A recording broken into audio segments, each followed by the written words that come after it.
उठिली आज्ञा उठी टिकट कली 40 टका मात्र एट्रु माने बलांगीर जावाको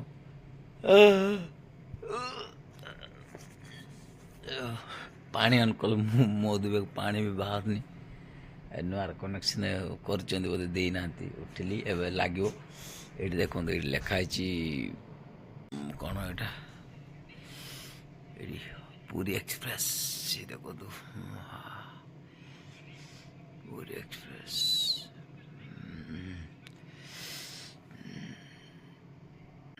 कौन करा जो ठंडा हो चाह टे मिलूनी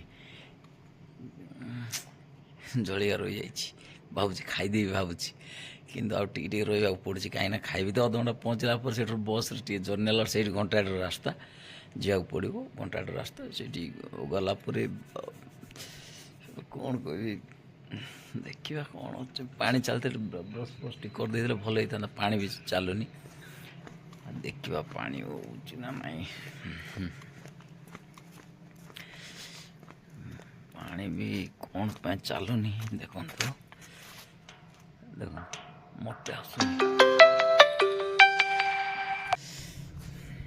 स्टांड लगे मोटे दुई लगे भल लगे चाह टे मिले भल लगी था हे कौन करवा एरिया मैनेजर सार फोन करते कौट पहुँचल सार आखि लगी धरला मो बरपाली स्टेशन रही टिकट कर देछि गोटे घंटा 2 घंटा रेस्ट नेली पलि आस लॉज बोल कहले लॉज ना कौन लकी कहते लकी देखा ये पहुँचला कौन ता टाटसटा देखा पड़ो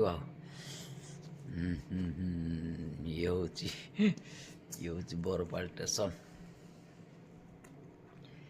अपेक्षा कर कौन कर आसिले पड़े चलो शीतटा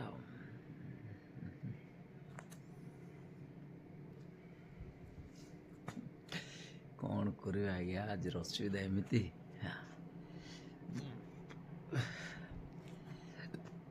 पानी चलते मु ब्रश कर दे था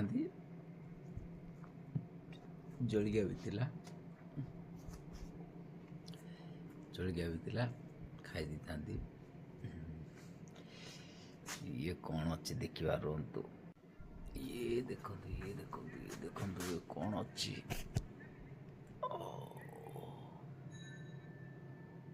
पूरी एक्सप्रेस ट्रेन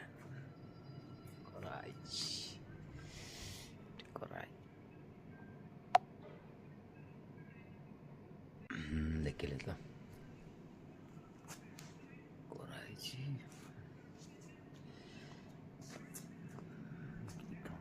बापरे चलो ठंडाटा कौन कर जाओ ये सुटर 4-5 वर्ष है किणाई 4-5 वर्ष हाँ 4-5 वर्ष ला किणाई अच्छी अच्छे कौन कर चलती तो चली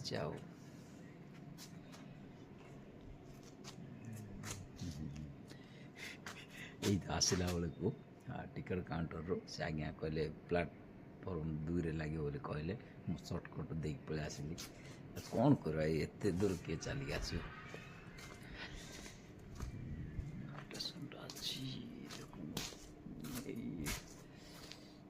आसवा सब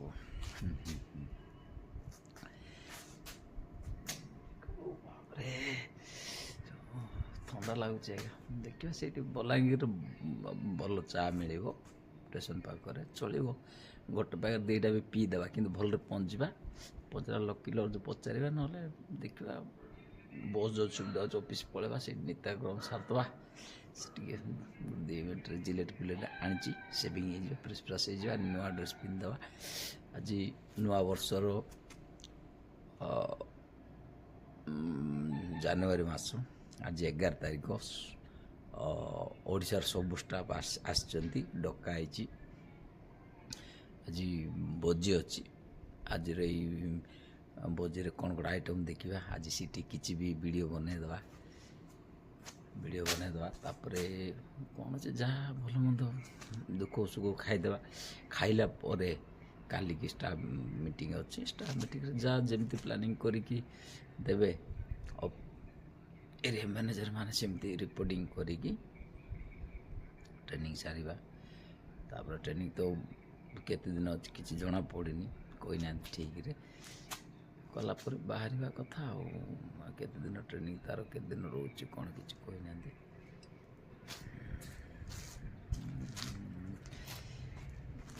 ବନେଇଦେବା ଆଉ ଏଇଠି ସୁବିଧାରେ ଚାର୍ଜ ବାର୍ଜ ବସେଇଦେବା, କାହିଁକିନା ଭୋଜି ଫୋଜି କଲେ ଟିକେ ଇଏ ଭିଡ଼ିଓ ଟିକେ ହେଇଯିବ ରହିଯିବ ଆଉ। ଚା ଟିକେ ମିଳିଲେ ଭଲ ହେଇଥାନ୍ତା, କିନ୍ତୁ କୋରାପୁଟ ଜେକ୍ସନରେ ଭଲ ଚା ମିଳିଲା, ମାନେ 10 ଟଙ୍କା ନେଲା କପି, ଭଲ ଲାଗିଲା। ତାପରେ ଗରମ ଗରମ ସମୋସା ମିଳିଲା, ଗରମ ଥିଲା, ଭଲ ଅଛି। ଆଉ ତିନିଟାକୁ 30 ଟଙ୍କା ନେଲା, ଠିକ୍ ଅଛି, ଗରମ ଗରମ ଭଲ ଲାଗିଲା। ଆଉ ଦିନର ତ ମିଲ୍ସ ଖାଇ ହେଲା ନାହିଁ ଆଜ୍ଞା। ଉମରକୋଟରୁ ସେଇଠି ଫିଲ୍ଡ ବୁଲିକି ବାହାରିଲା ବେଳକୁ ଜୟପୁର ଷ୍ଟେସନକୁ ଆସିଲା ବେଳକୁ 3:10 ହେଇଗଲା। 3:10ରେ ପହଞ୍ଚିଲି, ପୁଣି ଅନଲାଇନ୍ ଗଲା ନାହିଁ ଟିକଟଟା। ଆଉ ଗୋଟେ ଆଜ୍ଞାକୁ ମାଗିଲି 200 ଟଙ୍କା ଅନଲାଇନ୍ କରିକି, ଯଦି ଗୋଟେ ଆଜ୍ଞାକୁ 200 ଟଙ୍କା ମାଗିଲା ପରେ ସେ ଆଜ୍ଞା 200 ଟଙ୍କା ଦେଲେ। ସେ 200 ଟଙ୍କାରୁ ଟିକଟ ହେଲାଣି 150 ଟଙ୍କାର କ'ଣ ଲାଗିଲା, 150 ଟଙ୍କାର ଟିକଟ ହେଲାଣି। ଟିକଟ ହେଲା ପରେ ଆସିଲି ଆଉ।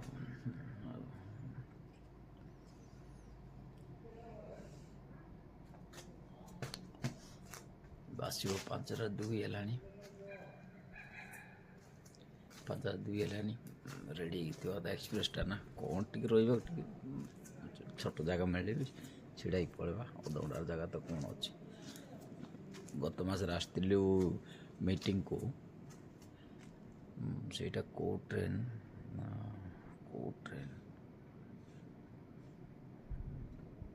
ହଁ ଆଜ୍ଞା, 11ଟା ଅଧେରେ ଶୋ କରୁଥିଲା ଆପ୍ରେ।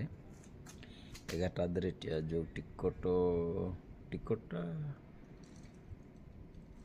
9ଟା 10ଟା ବେଳେ କରିଦେଲି। କଲା ପରେ 11ଟା ଅଧେରେ ଟ୍ରେନ୍ ଲାଗିବାଟା ଘଣ୍ଟେ ଅଧେ 2ଟା ପାଖାପାଖି, ଘଣ୍ଟେ ଅଧେ ବେଳକୁ ଲାଗିଲା ସେ ଟ୍ରେନ୍। ଘଣ୍ଟେ ଅଧେରୁ ଛିଡ଼ା ହେଇକି ଗଲି ମୁଁ ରାୟଗଡ଼ା। ଆଜ୍ଞା ରାୟଗଡ଼ାରୁ ପୁଣି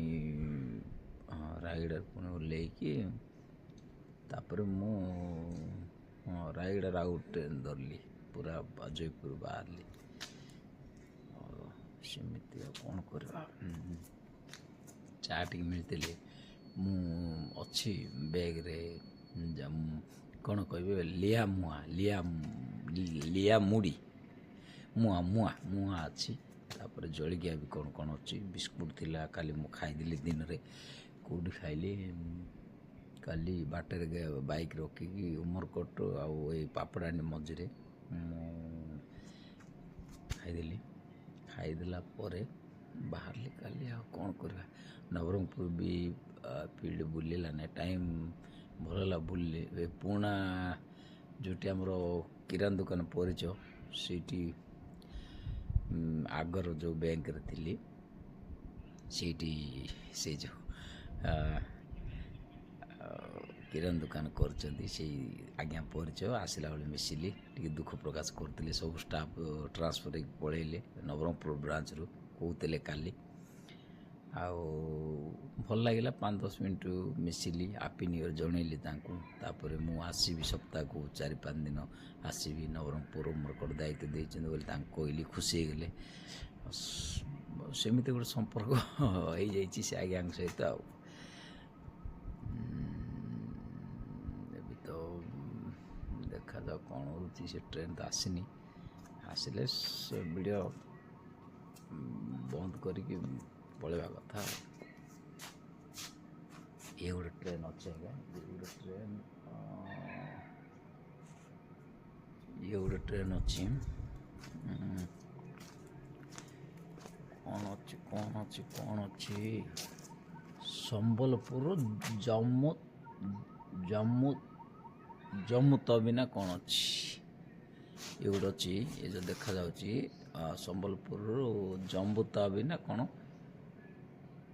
ଜମ୍ବୁ ତବି ନା ଜମ୍ବୁ ତବି, ଉଚ୍ଚାରଣ ଠିକ୍ରେ କହିପାରୁନି ଆଜ୍ଞା, କ୍ଷମା କରିବେ। ଜମ୍ବୁ ତବି ନା ଜମ୍ବୁ ତବି ବୋଲି ଅଛି। କେତେବେଳେ ଛାଡ଼ିବ କ'ଣ ଦେଖିବାକୁ ପଡ଼ିବ ଏଇଟା। କାହିଁକି ଆମ ଟ୍ରେନ୍ ଆସିଲେ ଗଲେ, ବାସ୍ ଆମ ରାସ୍ତାରେ ଆମେ, ତାଙ୍କ ରାସ୍ତା ସିଏ। ଦେଖନ୍ତୁ ପୁରା ସୁନସାନ ଅଛି, ପୁରା ସୁନସାନ ମାନେ ଆଉ କ'ଣ, ଷ୍ଟେସନ ବଡ଼ ଆଉ ନୂଆରେ ସବୁ ବନା ହେଇଛି, ପୁରା ସଫା ସୁତରା ଅଛି। ପାସେଞ୍ଜର ମାନେ ଶୋଇଛନ୍ତି ଆଉ ତାଙ୍କ ଟାଇମ୍ରେ ତାଙ୍କେ ଯିବେ। ଆଜି ପିକନିକ୍ରେ କେମିତି କ'ଣ ସେଠାର ପରିବେଶ ମାହୋଲ ଦେଖିକି ସେଇଠି କେତେଟା ଭିଡ଼ିଓ କରିଦେବି। ଭିଡ଼ିଓ କରିବାଟା କିଛି ନାହିଁ ଆଜ୍ଞା। ଏବେ ଏଇ ଭିଡ଼ିଓର ମୂଲ୍ୟ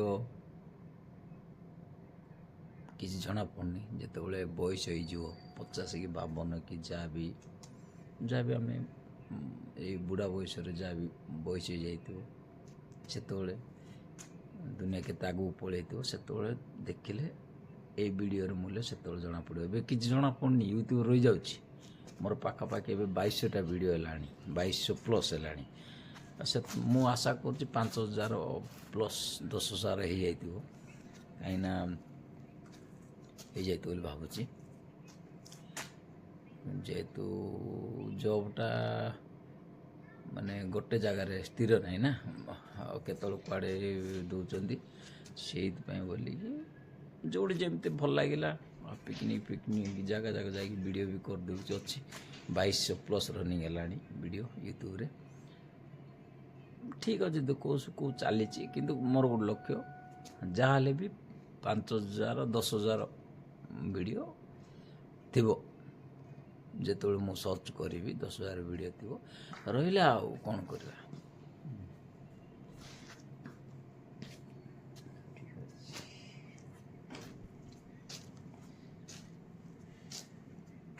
ଆପଣଙ୍କର ଡ୍ୟୁଟି ପଡ଼ିଛି ଆଜ୍ଞା, ଆପଣଙ୍କର ଡ୍ୟୁଟି ପଡ଼ିଛି। ହଁ ହଁ, ହଉ ଆଜ୍ଞାଙ୍କର ଡ୍ୟୁଟି ପଡ଼ିଛି।